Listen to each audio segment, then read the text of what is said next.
incentive spirometry video 1. And so I'm checking the medical record. The doctor's ordered for the patient to receive incentive spirometry. I'm to show them the device, get them comfortable with it, and coach them on the use. Knock, knock, knock. Oh, come in. Hi, it's Andrew with Respiratory.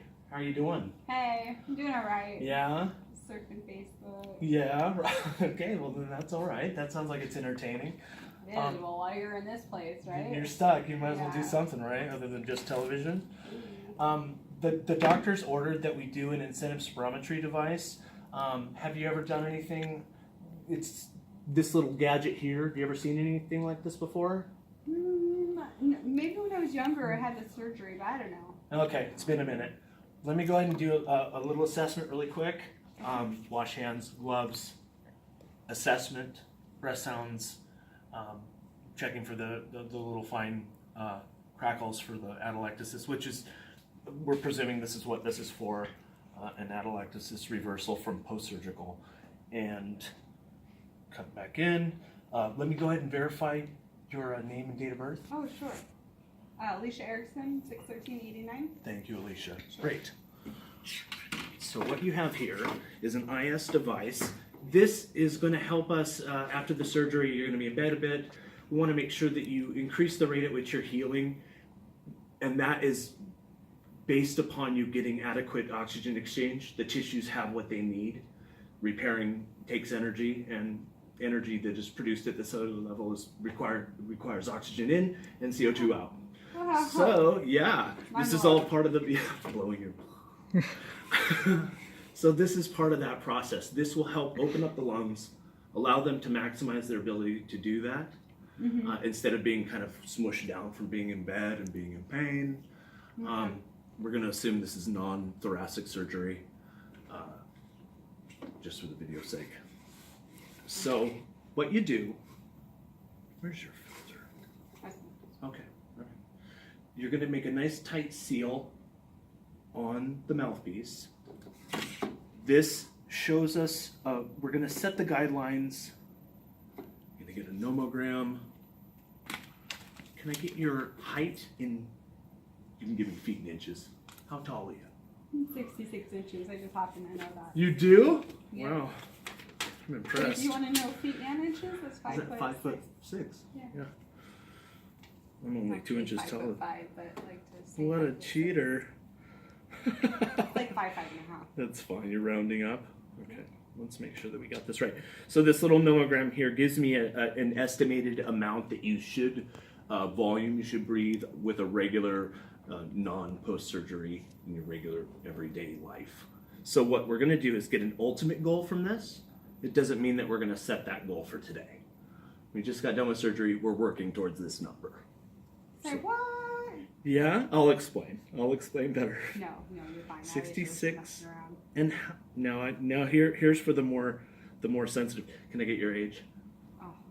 You're like, I already checked your breast band. It gave me your birth date, but I didn't calculate it.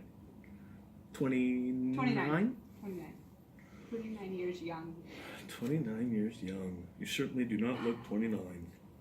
All right. So we're going to do that. We're going to round this to, this actually works out perfect. So it's 2,600 is our ultimate goal.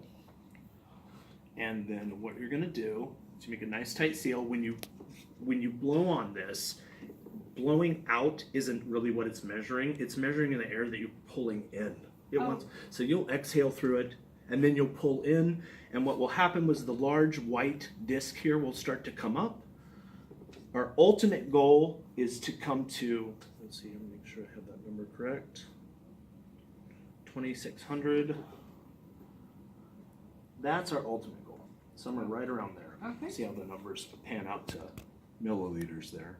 Okay. And so what we're going to do for today is just kind of shoot for something more like 12.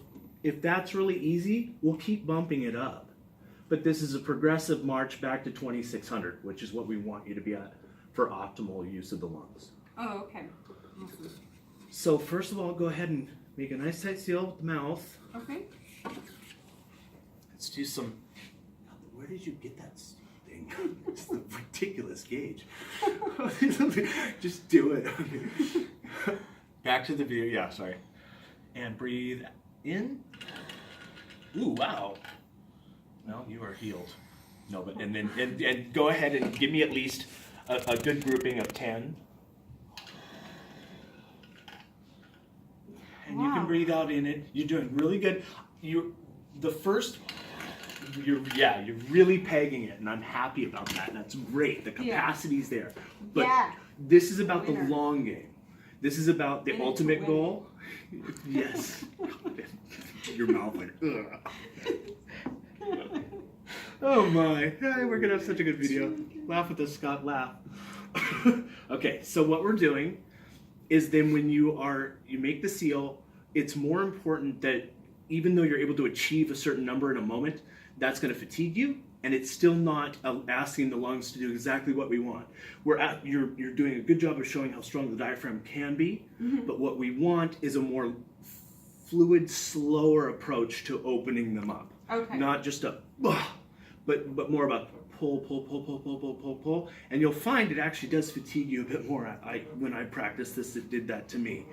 How you understand the difference is with the flow gauge, which is located on the side here, and it kind of gives you a gauge. If you're pulling really hard, it's good.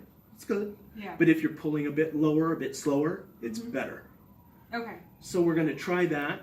Go for let's just give 5 breaths in a row. See if you can keep this little yellow guy somewhere in there, and still just come up around where our marker is or above it, however you were doing. Okay.